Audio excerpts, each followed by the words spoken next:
జిల్లాలోని Haveli గన్పూర్లో dummy gun కలకలం రేపింది. హైదరాబాద్కు చెందిన హరినాథ్, హవేలీ ఘనూర్కి చెందిన ఎల్లం మధ్య భూమి విషయంలో కోర్టు కేసు నడుస్తుంది. పంట కోతకు ఎల్లం కోర్టు అనుమతి పొందారు. ఈ క్రమంలో జరిగిన గొడవలో హరినాథ్ అనుచరులు గన్తో ఎల్లంను బెదిరించారు. బాధితుడు ఎల్లం ధైర్యం చేసి గన్ను లాక్కుని పోలీసులకు సమాచారం ఇచ్చారు. ప్రత్యర్థులు అక్కడి నుంచి పారిపోయారు. పోలీసులు దర్యాప్తు చేయగా అది డమ్మీ గన్ గా గుర్తించారు. ఫోటోలు తీస్తావు నేను తీసుకుపోతున్నా కదా 40-50 మంది సరే నేను కూడా పోతుంది ఫోటోషూట్ కోసం తీసుకున్నాం సార్ ఇప్పుడు ఈ విషయం వేరే విషయం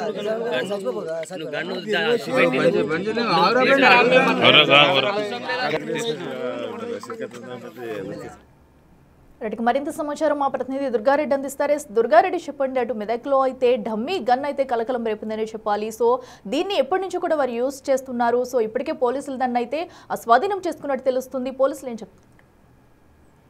సౌమ్య, ఇప్పటి వరకు అయితే సిఐ మాత్రము ఒక ఇద్దరిని అదుపులోకి తీసుకున్నారు. ఈ డమ్మీ పిస్తోల్ ఎవరి దగ్గర తీసుకొని కొనుగోలు చేశారు. అసలు నిజంగా ఎల్ఎం అనే వ్యక్తిని మాత్రం బెదిరింపులకు పాల్పడే ఉద్దేశంతో హైదరాబాద్ నుంచి ఒక తన గ్యాంగ్ ఏర్పాటు చేసుకొని ఇక్కడికి వచ్చి ఆ బెదిరింపులకు పాల్పడే సమయంలో అక్కడ ఉన్న వాళ్ళంతా కూడా పోలీసులకు సమాచారం అందించి అతని దగ్గర నుంచి పిస్తోల్ లాక్కొని పోలీసులకు అప్పగించడం జరిగింది. ఇందులో ఇద్దరు మాత్రము పోలీసులకు అదుపులో ఉన్నారు, ఒకరు పారిపోయారు. ఆ తర్వాత కూడా ఇదంతా కూడా భూ వివాదంలో తనను బెదిరించడానికి తీసుకొచ్చారు. ఒక 10-15 సంవత్సరాల నుంచి ఈ ఇద్దరి మధ్యలో ఎల్లము తర్వాత హరిదాస్ మధ్యలో కూడా వీళ్ళకు భూతగాదాలు నడుస్తున్నాయి. కోర్టు ఫేవర్ గా ఎల్లమైతే ఏదైతే సేద్యం చేస్తున్నాడో అతను గొరికోత కోసుకోవడానికి అనుమతి తీసుకొచ్చాడో అతను తీసుకొచ్చిన తర్వాత ఈ రోజు ఉదయం 7:30-8 మధ్యలో అక్కడికి వెళ్ళడం తోట గ్రామస్తులకు సంబంధించిన 10-20 మంది అక్కడికి వెళ్ళి ఎందుకు గొడవ పడుతున్నారు ఏంటి అని మాట్లాడే సమయంలో మాత్రము వీరికి సంబంధించి ఎల్లంపై కాల్పు జరిపే ఉద్దేశంతో ఒక డమ్మీ పిస్తోల్ తోటి అతను బెదిరించడానికి పాల్పడ్డట్టు తెలుస్తుంది. దీంతో పోలీసులు అక్కడికి చేరుకున్న జార్జి సిఐతో పాటు ఎస్ఐ ఆ పోలీసులంతా కూడా విచారణ చేస్తున్నారు. వాస్తవం ఏంది, నిజంగా ఇక్కడ కొనుగోలు చేశాడు,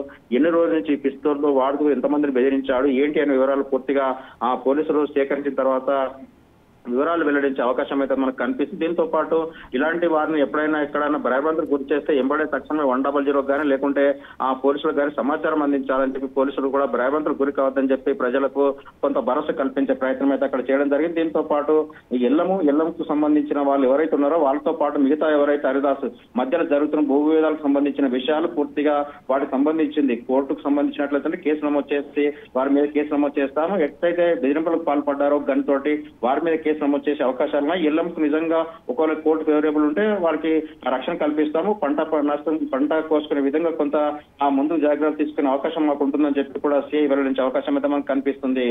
సౌమ్య, దుర్గారెడ్డి అయితే ఈ డమ్మీ గన్ గురించి హరినాథ్ ఏమైనా ప్రశ్నించారా ఇప్పటివరకు పోలీసులు? సో ఎక్కడి నుంచి తెచ్చుకున్నారు ఏంటి అనే విషయాలు ఏమైనా హరినాథ్ వెల్లడించారా?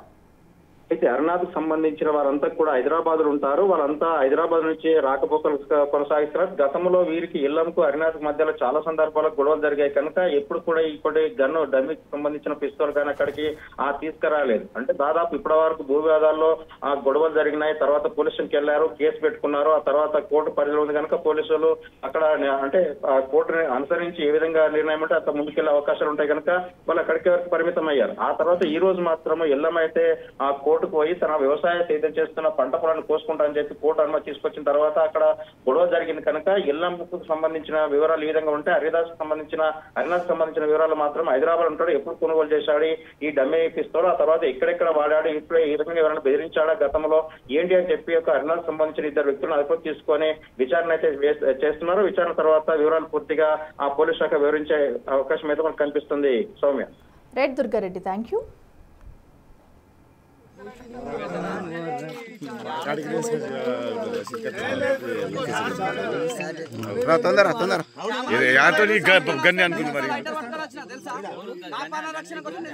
అదే భయపట్టించుకుంటా 40-50 మంది